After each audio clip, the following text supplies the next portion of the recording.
My first memory of softball is probably when I was 6 or 7 years old, back at the PAL, the Plainville Athletic Leagues, where I grew up, and that was always the hangout from age 5 until age 15.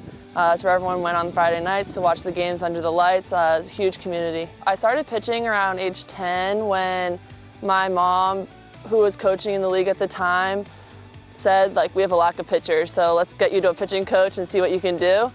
So me and a friend of mine went to start taking pitching lessons. But throughout high school, it honestly was never my primary position. I came here not really knowing what to expect position-wise.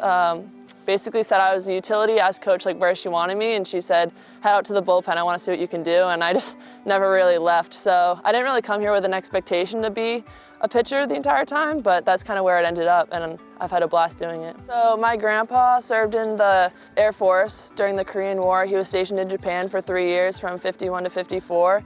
He's known as Bumpa, my oldest brother's attempt at saying grandpa when he was little. And he pretty much instilled that idea of service into me. He's always done everything he can for me and my brother as well as my mom. And he's my biggest fan and my best friend, so. But Bumpa's at every single game, home game, you'll see him in the top right corner of the bleachers. And if you know me, you know Bumpa. He's a huge part of my life. He's so invested in my career, my success, not only in softball, but definitely as I go into the military.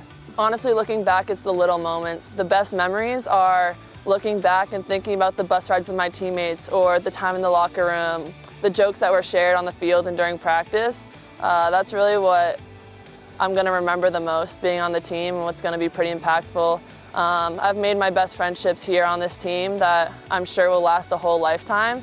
And as my season closes out, my career closes out, I'm definitely realizing that that's what's important. And as exciting as all the success is on the field, it's those relationships and the people that you're playing side by side with that I'm definitely going to remember forever.